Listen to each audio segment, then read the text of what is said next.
안녕하세요. 2024년도 경찰 1차 22번 문제 여러분과 함께 풀어보려고 합니다.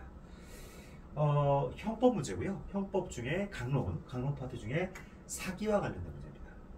앞 문제가 횡령 배임에 관한 문제가 나왔다면 이번 문제는 사기에 관한 문제고 난이도는 굉장히 높은 편인 문제입니다. 여러분들 아마 기역 지문 이런 것들, 니은 지문 이런 부분들이 굉장히 좀 어려웠을 거고 특히 디귿 지문도 여러분들이 굉장히 잘 기억하셔야 될 그런 지문입니다.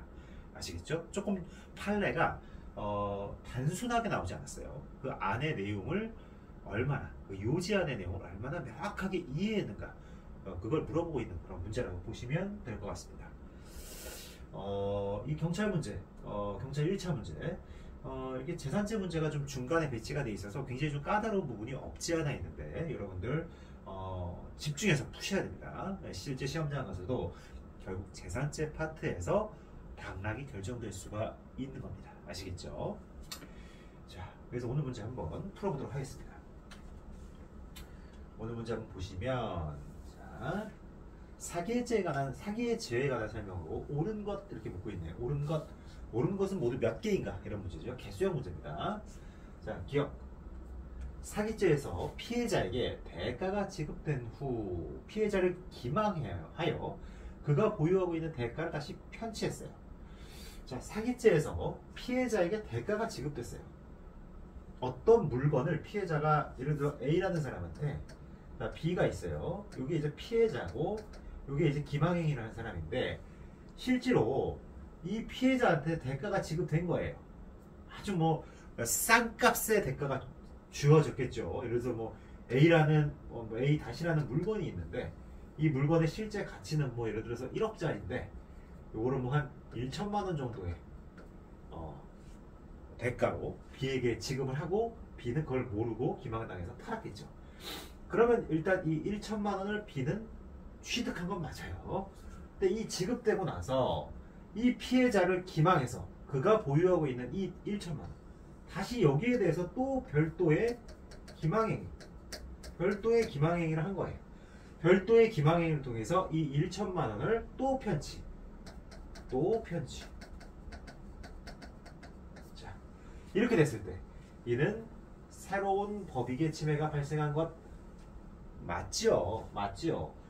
이 1억이라는 물품에 대해서 1,000만 원을 주고 헐값에 사죠. 첫 번째 기망행위. 두 번째는 이 1,000만 원 마저도 편취를 한 거죠. 그죠? 별개의 기망행위에 의해서 별개의 사기죄가 성립한다. 실체적 경합이다. 이렇게 보시면 되겠습니다. 아시겠죠? 그래서 이거는 맞습니다. 그 다음에 니은입니다. 적극적 소송 당사자인 원고뿐만 아니라 방어적인 위치에 있는 피고라 하더라도 허위 내용의 서류를 작성해서 이를 증거로 제출하거나 위증을 시키는 등의 뭐죠? 적극적인 방법, 이게 중요합니다. 방어적인 위치에 있는 피고의 경우에도 허위 내용, 허위 또는 위증 이런 것들. 그래서 승소 확정 판결을 받았어. 그래서 재산상 의무이행을 면하게 됐어. 이랬을 때 어떻게 되는 거죠? 그 재산가액 상당에 대해서 사기죄가 성립한다. 이렇게 되는 거죠. 맞습니다. 이것도 니은도 맞는 지문이다. 이렇게 여러분들 보시면 될 것 같고, 다음 디귿 지문입니다. 디귿.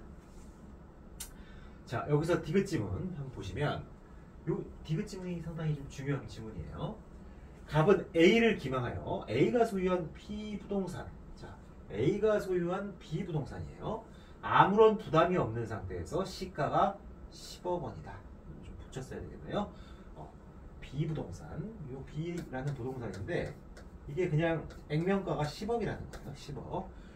요거의 소유권을 이전받음으로써 B 부동산을 편취했어. 그런데 보다 보니까 이 B 부동산에는 근저당권 설정 등기가 설정되어 있었다는 거예요. 근저당권 설정 등기가 경료되어 있었다는 거예요. 근데 이 근저당권이 여기 설정되어 있었는데 채권 최고액이 3억 원이에요. 채권 최고액이 3억 원. 그리고 피담보 체계, 피담보 이게 4억이에요. 이렇게 돼 있을 때 이 특가법 특가법 3조 적용을 전제로 해요. 그 부동산 가액을 산정하면 10억 원이 된다. 특가법은 편취 금액에 따라서 형량이 틀려지는데, 자, 이거 한번 보시면 이 10억 중에 피담보 채권이 4억이고 채권 채액이 3억이 걸려 있는 거예요. 그럼 원칙적으로는 이 4억에 대해서는 이 사람이 소유권을 이전받기 전부터 걸려 있으니까 10 빼기 4, 즉 6억 가치밖에는 없는 부동산이었다라고 생각할 수 있는데, 채권 최고액이 얼마예요? 3억 원이죠. 즉 피담보 채권액보다 이게 더 적잖아요.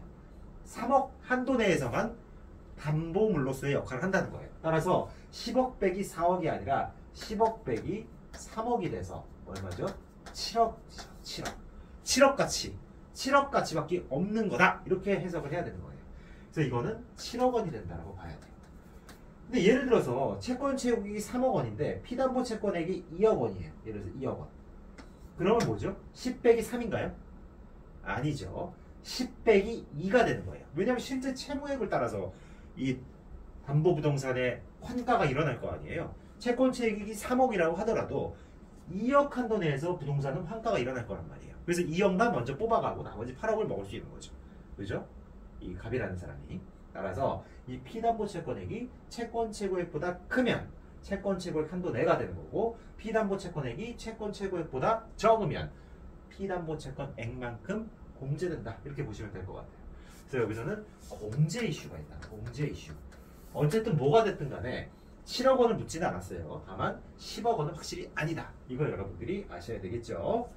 그 다음 리을입니다.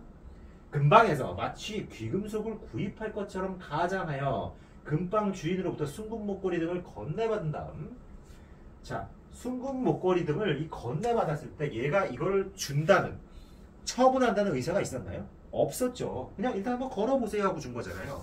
처분 의사가 없는 상태에서 화장실에 갔다 오겠다고 한 다음에 도주해버렸어. 이거 뭐죠? 사실상 절도죠. 탈취한 거죠. 이거 탈취. 처분 의사와 처분 행위가 없잖아요. 이 귀금속 주인, 금방 주인 이 사람한테. 그죠? 그래서 이거는 틀렸다. 이렇게 되는 거예요. 이것도 틀린 거가 되죠. 디귿도 틀린 게 되는 거고. 그 다음 미음. 거래의 상대방이 일정한 사정에 관한 고지를 받았더라면 당해 거래에 임하지 아니하였을 것임이 경험칙상 명백한 경우 그 거래로 인하여 재물을 수취하는 자에게는 신의생실의 원칙상 사전에 상대방에게 그와 같은 사정을 고지할 의무가 있다 할 것이므로 이를 고지하지 아니한 것은 고지할 사실을 묵비함으로써 상대방을 기망한 것이 되어 사기죄를 구성한다. 즉 부작위에 의한 사기가 성립한다는 거죠. 부작위에 의한 사기. 즉 여기서 가장 중요한 표현은 뭐예요? 일정한 사정에 관한 고지를 받은 당해 거래에 임하지 아니하였을 것이 경험칙상 명백한데 고지를 안 하고 거래를 진행했기 때문에 이건 실질적으로 부작위에 의한 사기가 된다는 거예요. 그래서 이건 맞다. 이렇게 되는 거죠. 그래서 쭉 한번 보시면 기역, 니은, 디귿, 리을, 미음 중에 자 옳은 거 뭐였어요? 기역, 니은, 미음 세 개가 되겠죠. 답은 3번입니다. 기역, 니은 쭉 넘어가시고 그렇죠. 리을도 아까 틀렸고 미음. 답은 3번. 이렇게 되겠죠. 아시겠나요? 오늘 사기죄 관련된 문제 판례 한번 쭉 읽어보시고 지금 제가 설명드린 내용들 머릿속에 잘 기억해 두세요.